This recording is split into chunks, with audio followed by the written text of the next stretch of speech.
যদি আপনি 2026-এ ইন্ডিয়ায় থাকছেন আর কিছু হলেও পয়সা কামাচ্ছেন, তো বন্ধুরা এই ভিডিওটা কিন্তু আপনার জন্য লাইফ সেভিং হতে চলেছে। 1 এপ্রিল 2026 থেকে ইনকাম ট্যাক্স এবং ফাইন্যান্স মিনিস্ট্রি মিলে ব্যাংকিং এবং ট্যাক্সেশনের পুরো পিকচারটাই কিন্তু বদলে দিয়েছে। আমি এটা নোটিস করেছি যে এখনো কিন্তু বেশ কিছু মানুষজন আগের নিয়ম অনুযায়ী ধরে বসে আছে। পুরোনো সেই 80C লিমিট আর পুরোনো স্ল্যাবস কিন্তু তারা ধরে বসে আছে। কিন্তু বিশ্বাস করুন 2026-এ ট্যাক্স ভরাটা কিন্তু একেবারেই ডিজিটাল ওয়েলফেয়ারের মতো হতে চলেছে। সেই কারণেই কিন্তু এই ভিডিওটা একদম শেষ পর্যন্ত দেখবেন, কারণ একটা ছোট ভুল কিন্তু আপনার লাখ টাকার ক্ষতি এবং ইনকাম ট্যাক্স ডিপার্টমেন্টের নোটিশ দুটোই একসাথে দিতে পারে। Number 1, the death of the 1961 act. সব থেকে প্রথমে তো এটা বুঝে নিন যে ইনকাম ট্যাক্স অ্যাক্ট 1961, যেটা কিনা আমাদের ঠাকুরদাদার সময় থেকে চলে আসছে, সরকার কিন্তু সেটা পুরোপুরি ভাবে রিটায়ার করে দিয়েছে। তো একভাবে ইনকাম ট্যাক্সের 65 বছরের নিয়ম কিন্তু একেবারেই শেষ হয়ে গেছে। আর এই বছর থেকে নতুন ল ইমপ্লিমেন্ট হচ্ছে। আর এটা চেঞ্জ করার কিন্তু 3টে প্রধান কারণ রয়েছে। নাম্বার 1, লেগালিসিস সিম্পলিফাইড ভার্সন। আগে তো লতে 700-এরও বেশি সেকশন ছিল, আর তারপরে তো সেই সেকশনসের সাবসেকশনস গুলো আলাদাভাবে ছিল। এতটাই কমপ্লেক্স ছিল যে একটা সাধারণ মানুষকে তো ছেড়েই দিন, বড় বড় সিএরাও পর্যন্ত মাথায় হাত দিয়ে বসে পড়তো। আর এখন কিন্তু এটাকে কনডেন্স করে 536 সেকশনস এর মধ্যে নিয়ে আসা হয়েছে। এর লজিকটা কিন্তু একদম সিম্পল। যতটা সহজ ভাষা হবে ততটাই কিন্তু কোর্টের মধ্যে লড়াইটা কম হবে।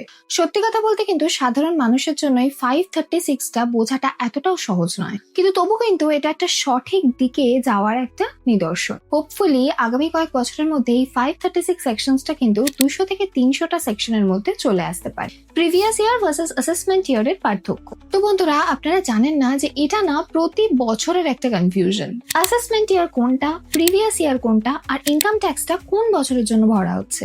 আমরা কামাচ্ছি একটা বছরে, আর ট্যাক্সের কাউন্টিংটা কিন্তু অন্য কোনো একটা বছরের জন্য হচ্ছে। কিন্তু 1 এপ্রিল 2026 থেকে কিন্তু এই ডাবল ডেটের চক্করটা কিন্তু একেবারেই শেষ হয়ে গেছে। Number 3, the tax year concept. এখন থেকে শুধু একটাই টার্ম ইউজ হবে, সেটা হলো ট্যাক্স ইয়ার। আপনি যদি 1 এপ্রিল 2026 থেকে 31 মার্চ 2027 অব্দি টাকা ইনকাম করেন, তো এটাকে কিন্তু ট্যাক্স ইয়ার 2026-27ই বলা হবে। কোনো কনফিউশন নেই, আর কোনো রকমের অ্যাসেসমেন্ট ইয়ার ভার্সেস ট্যাক্স ইয়ারও কিন্তু নেই। আর এই চেঞ্জের জন্য তো ফাইন্যান্স মিনিস্ট্রিকে একেবারে মন থেকে থ্যাংক ইউ। এরপরে আসছে নিউ ট্যাক্স রেজিম। সরকার থেকে এখন এটা ক্লিয়ার করে দিয়েছে যে এখন থেকে তো নিউ ট্যাক্স রেজিমই ডিফল্ট থাকবে। এটার মানে হচ্ছে আপনি যদি ফর্ম ভরার সময় কিছু চুজ না করে থাকেন, তো আপনি কিন্তু অটোমেটিক্যালি নতুন সিস্টেমে চলে যাবেন। আর নিউ সিস্টেমটা কিন্তু এবারে বেশ অনেকটাই জেনারেস লাগছে। তো বন্ধুরা, স্ল্যাবস দেখার আগে একটা নিউয়েন্সও আছে, যে সরকারের কিন্তু ক্লিয়ার ইন্টেন্ট আছে যে আগের যে পুরনো ট্যাক্স স্ল্যাবটা ছিল সেটাকে কিন্তু আস্তে আস্তে ফেজ আউট করতে হবে। তো আপনি যদি এখনো সেই হিসাবে ট্যাক্স ভরছেন, তাহলে কিন্তু এটা একটা খুবই ভালো আইডিয়া যে আপনি নিউ ট্যাক্স রেজিমে শিফট করে যান এই বছরে। তাহলে চলুন এখন রিভাইজ ট্যাক্স স্ল্যাবটা দেখে নেওয়া যাক এই বছরের জন্য। রিভাইজ ট্যাক্স স্ল্যাব 2026-27, 0 থেকে 4 লক্ষ টাকা অব্দি নীল, 4 থেকে 8 লক্ষ টাকা অব্দি 4%, 8 থেকে 12 লক্ষ টাকা অব্দি 10%, 12 থেকে 16 লক্ষ টাকা অব্দি 15%, 16 থেকে 20 লক্ষ টাকা অব্দি 20%, 20 থেকে 24 লক্ষ টাকা অব্দি 25%, আর 24 লক্ষ টাকার ওপরে হলো 30%। এখন এখানে কিছু নাম্বারস দেখে নেওয়া যাক। যদি আপনার স্যালারি 12,75,000 টাকা অব্দি হয়, তো আপনাকে কিন্তু 0 ট্যাক্স দিতে হবে। 1 সেকেন্ড, 12 লাখ না 12,75,000? এই ব্যাপারেও কিন্তু বেশ কিছু মানুষের কনফিউশন রয়েছে। চলুন আমি আপনাদের কনফিউশনটা দূর করে দিই। অ্যাকচুয়াল লিমিটটা হলো 12.75 লাখ। প্রথমে তো 75,000 এর স্ট্যান্ডার্ড ডিডাকশনটা মাইনাস করে দিন, তাহলে বেঁচে থাকবে 12 লক্ষ টাকা। এখন রুলস অনুযায়ী যদি আপনার ট্যাক্সেবল ইনকাম 12 লক্ষ টাকা অব্দি হয়, তাহলে কিন্তু সেকশন 87A অনুযায়ী আপনি 60,000 টাকার একটা রিবেট পাবেন। মানে 12.75 লাখ পর্যন্ত যারা কামিয়ে থাকে তারা কিন্তু ট্যাক্স ফ্রি ক্যাটাগরিতে আছে। এটা কিন্তু তাদের জন্য একটা খুবই বড় রিলিফ, যাদের স্যালারিটা 12 to 13 লাখের মধ্যে আসে। আর ট্যাক্স স্ল্যাব লিমিটের কথা যদি বলি, তাহলে কিন্তু সিনিয়র সিটিজেনরা বেনিফিট পাবে, আর পাওয়াটাই উচিত। তৃতীয়ত, ওল্ড রেজিম। হতেই পারে যে সরকার এখন নতুন রেজিমকে পুশ করছে, কিন্তু যারা এখনো পুরনো সিস্টেমে রয়েছে তাদের জন্য কিন্তু অ্যালাউন্সে ড্রাস্টিক হাইক করা হয়েছে। এই যে অ্যালাউন্সটা আছে, যেটাকে 2-3 ডেকাড ধরে টাচ করা যায়নি, এই চেঞ্জেসের ব্যাপারে আলোচনা করার আগে আমার মতে হলো যে অ্যাজ অফ নাও এই রুলস গুলো ওল্ড রেজিমে ইন্ট্রোডিউসড হয়েছে, কিন্তু খুব শীঘ্রই এই বেনিফিটস গুলো কিন্তু নিউ রেজিমেও চলে যাবে। চিলড্রেন এডুকেশন অ্যালাউন্স প্রথমে 100 টাকা প্রতি মাসে পাওয়া যেত, কিন্তু এখন কিন্তু এটাকে বাড়িয়ে একেবারে 3000 টাকা প্রতি মাসে করে দেওয়া হয়েছে প্রতিটা বাচ্চার জন্য, মানে বছরে কিন্তু 36,000 টাকার একদম ডিডাকশন। এরপরে আসছে হস্টেল অ্যালাউন্স। যদি আপনার বাচ্চা হস্টেলে পড়ে থাকে তো আগে কিন্তু প্রতি মাসে 300 টাকা করে পাওয়া যেত, কিন্তু এখন এটাকে বাড়িয়ে 9,000 টাকা প্রতি মাসে প্রতি বাচ্চার করে দেওয়া হয়েছে। এটা কিন্তু স্যালারিড প্যারেন্টসদের জন্য একটা খুবই বড় জাম্প। এরপরে আসি the new metros for HRA. এটা কিন্তু একটা খুবই বড় আপডেট যারা এইচআরএ ক্লেম করে তাদের জন্য। আগে শুধুমাত্র দিল্লি, কলকাতা, মুম্বাই এবং চেন্নাই মেট্রোস এর মধ্যে পড়তো, যেখানে আপনি আপনার বেসিকের 50% এইচআরএ ক্লেম করতে পারতেন। 1 এপ্রিল 2026-এ বেঙ্গালুরু, পুনে, হায়দ্রাবাদ এবং আহমেদাবাদকেও অফিসিয়ালি মেট্রো স্ট্যাটাস দেওয়া হয়েছে ট্যাক্স পারপাসের জন্য। এখন এইসব সিটিতে থাকা মানুষজনও কিন্তু 50% এইচআরএ রিডাকশন পেয়ে যাবেন, যেটা কিন্তু আগে শুধুমাত্র 40% ছিল। মিল ভাউচার, অফিস থেকে পাওয়া ফ্রি মিলের ট্যাক্স লিমিট ₹50 থেকে বেড়ে কিন্তু ₹200 পার মিল হয়ে গেছে। আর যে দিওয়ালি বা বার্থডে গিফটস এমপ্লয়ারের থেকে পাওয়া যায় সেটার ট্যাক্স ফ্রি লিমিট 5,000 থেকে বেড়ে 15,000 প্রতি বছর হয়ে গেছে। ক্যাপিটাল মার্কেটস, স্টক মার্কেট থেকে পয়সা বানানো কিন্তু এখন একটু প্রাইসি হয়ে যাবে। এখানে গভর্নমেন্ট কিন্তু সব জায়গা থেকে লুপ হোলসটা বন্ধ করে দিয়েছে। প্রথমে শেয়ার বাইব্যাকস। যখন কোনো কোম্পানি শেয়ার বাইব্যাকস করে তো তখন কিন্তু তারা ট্যাক্সটা নিজেরাই ভরে, আর আপনার জন্য সেই টাকাটা কিন্তু একেবারেই ট্যাক্স ফ্রি হবে। আর এখন কিন্তু এই রুলটা একেবারেই চেঞ্জ হয়ে গেছে। বাইব্যাকস থেকে যাই প্রসিডস পাবেন সেটা কিন্তু শেয়ার হোল্ডারের হাতে ক্যাপিটাল গেইনস হিসাবে চলে যাবে, আর সেটার উপরে কিন্তু আপনাকে ট্যাক্স দিতে হবে। এই বাইব্যাকে আপনার পুরো পয়সাটা ডিভিডেন্ড ইনকামের মতো কিন্তু ট্রিট হবে। ডিভিডেন্ডে কিন্তু আপনার ট্যাক্স স্ল্যাবের হিসাবে আপনাকে রিটার্নটা ভরতে হয়, এবং ক্যাপিটাল গেইনস এর লং টার্ম আর শর্ট টার্মের জন্য কিন্তু আলাদা স্ল্যাব। লার্জার পয়েন্টস বাইব্যাকের ক্ষেত্রে কিন্তু আপনার নেট রিটার্নটা কম হবে। এরপরে আসে STT hike, security transaction tax. অপশনসের সেলে এসটিটি এখন 0.15% হয়ে গেছে।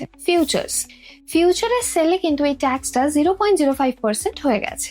আপনারা হয়তো ভাবছেন যে শুধুমাত্র 0.05%ই তো বেড়েছে, কিন্তু একবার ভাবুন যে সেই স্ক্যালপার্স এবং ট্রেডার্স এর কথা যারা দিনে 100টার উপর ট্রেডস নেয়। বছরের শেষে আপনার প্রফিটের ব্রেক ইভেন পয়েন্টস উপরে চলে যাবে, কারণ ফিজেই এত পয়সা চলে যাবে। মানে এখন প্রফিট করার জন্য কিন্তু আপনার আগের থেকে বেশি প্রফিট করতে হবে শুধুমাত্র ট্যাক্স বার করার জন্য। এটাও মানে হতে পারে ছোট ট্রেডার্স মার্কেট থেকে বেরিয়ে যেতে পারে, কারণ তাদের প্রফিট তো ট্যাক্সই খেয়ে নেবে। সত্যি কথা বলতে এটা সরকারের একটা ইন্টেন্টও হতে পারে, কারণ তারা চায় যে শর্ট টার্ম ট্রেডিংটা যেন বন্ধ করে। সভেরিয়ান গোল্ড বন্ডস এর একটা ঝটকা। অনেক মানুষ এসজিবিটা এই কারণে কিনে থাকে কারণ সেটা ট্যাক্স ফ্রি ছিল, কিন্তু নতুন রুলসটা শুনুন। যদি আপনি এসজিবি ইনিশিয়ালটা এসবিআই ইন্স্যুরেন্সের থেকে কিনে থাকেন তখনই সেটা ট্যাক্স ফ্রি হবে, আর যদি আপনি এক্সচেঞ্জে কারোর থেকে এসজিবিটা কিনে থাকেন তো রিডিমশনে পেয়ে থাকা প্রফিট তখন কিন্তু ট্যাক্সেবল হবে। এখন কিন্তু সবাই এক্সচেঞ্জের মাধ্যমে এসজিবিটা কিনতে বেশ ভয় পাবে। এটার মানে হলো যে এক্সচেঞ্জে এসজিবির লিকুইডিটিটা কিন্তু অনেকটাই কমে গেছে। যদি আপনার এমার্জেন্সিতে এসজিবিটা বেচতে হয় এক্সচেঞ্জের মাধ্যমে তো হতে পারে যে আপনি কিন্তু ভালো প্রাইস পাবেন না, কারণ বায়ার্স কিন্তু এখন এমনিও কমে গেছে। একটা উপায় আছে যেটাতে এসজিবির চার্মটা একটু কমে যাবে। এরপরে আসে সোশ্যাল মিডিয়া এবং ইনকাম ট্যাক্স। এখন কথা বলে নেওয়া যাক সেই রুলের ব্যাপারে, যেটা একটু স্কেরি কিন্তু ফিউচারিস্টিক। এপ্রিল 2026 থেকে ইনকাম ট্যাক্স অথরিটির কাছে কিন্তু পাওয়ার আছে যে তারা নিজেদের ব্যাংক স্টেটমেন্টের সাথে সাথে আপনার সোশ্যাল মিডিয়া প্রোফাইলও কিন্তু স্ক্যান করতে পারে। লাইফস্টাইল ম্যাচিং, ধরে নিন আপনি আপনার আইটিআর প্রোফাইলে আপনার বছরের ইনকামটা 7 লক্ষ টাকা দেখিয়েছেন, কিন্তু ইনস্টাগ্রামে আপনি আপনার নতুন 60 লক্ষ টাকার বিএমডাব্লিউর সাথে একটা ফটো দিয়েছেন, বা হয়তো প্রতি মাসে মলডিভস বা সুইজারল্যান্ডের রিল বানাচ্ছেন। দ্য ভেরিফিকেশন, ইনকাম ট্যাক্স ডিপার্টমেন্টের সফটওয়্যার কিন্তু আপনার ডিজিটাল ফুটপ্রিন্টসকে আপনার ট্যাক্স ডেটার সাথে ম্যাচ করাবে।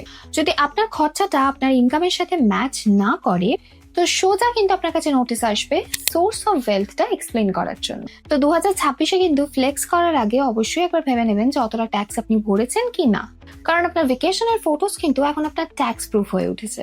নেক্সট আমরা কথা বলবো ফর্মস আর ডেডলাইনস এর ব্যাপারে। সরকার কিন্তু সিস্টেমটাকে ধীরে ধীরে স্মার্ট বানিয়ে দিয়েছে, যাতে করে ফিলিং এর সময় সার্ভিসটা ক্র্যাশ না করে যায়। প্রথমেই আসে স্ট্যাগার ডেডলাইন। সবার ডেডলাইন কিন্তু 31 জুলাই হবে না। ITR 1 এবং ITR 2 এর জন্য তো ডেডলাইন 31 জুলাই হবে, কিন্তু ITR 3, 4 এবং 5 এদের জন্য কিন্তু ডেডলাইনটা এক্সটেন্ড করে 31 অগস্ট করে দেওয়া হয়েছে। রিভাইজড রিটার্নস কিন্তু এখন ভুল হয়ে যায় যদি, তখন কি হবে?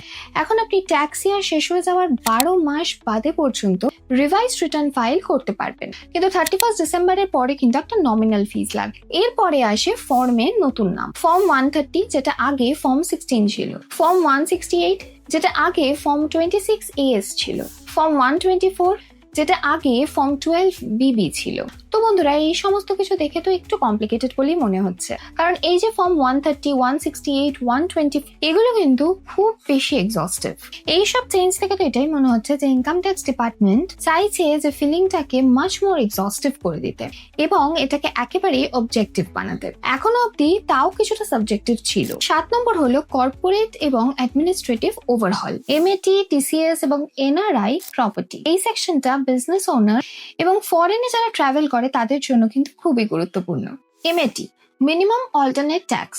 তো বন্ধুরা, ম্যাট মানে মিনিমাম অল্টারনেট ট্যাক্স হলো যেটা বিজনেসকে অ্যাডজাস্টেড বুক প্রফিটে দেখাতে হয়। এটার মানে যদি বিজনেস ডিডাকশনস আর এক্সেম্পশনস নিয়ে কেউ ট্যাক্স না ভরে থাকে, তাও কিন্তু তাকে ম্যাট ভরতে হবে, যেটা হলো কারেন্টলি 15%। এখন গভর্নমেন্ট এই বিজনেসটাকে ইনসেন্টিভাইজ করছে যাতে তারা এটা রিডিউস করে 14% করে দেয় ফর বিজনেসেস যারা ট্যাক্সটা পে করবে আন্ডার নিউ ট্যাক্স রেজিম, আর যারা আছে তারা কিন্তু এই বেনিফিটটা পাবে না।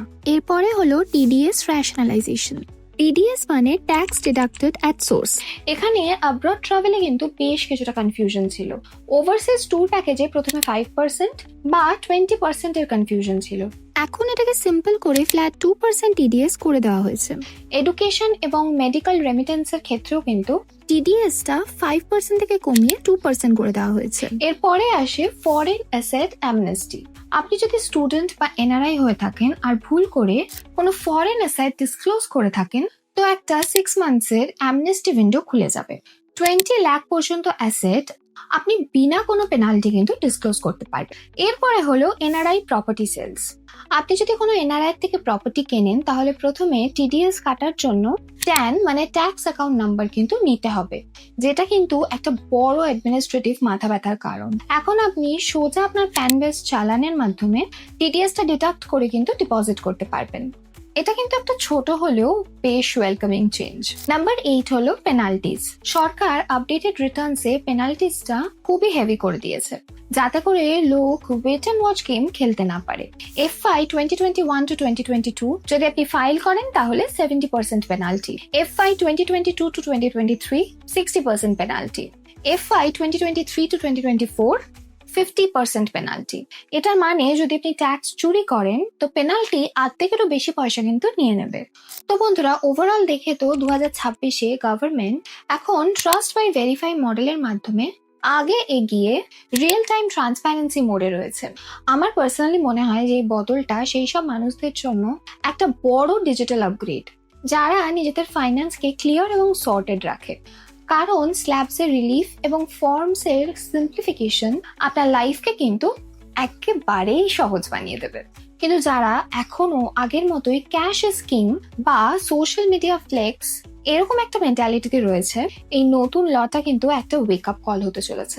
কারণ এখন আপনার ডেটাই কিন্তু আপনার সত্যতাটা যাচাই করবে, আপনার স্টেটমেন্ট নয়। ইফেক্টিভলি সরকার একটা এমনই সিস্টেম বানাচ্ছে যেখানে ট্রান্সপারেন্সি আপনার সব থেকে বড় ট্যাক্স সেভিং স্কিম হতে চলেছে।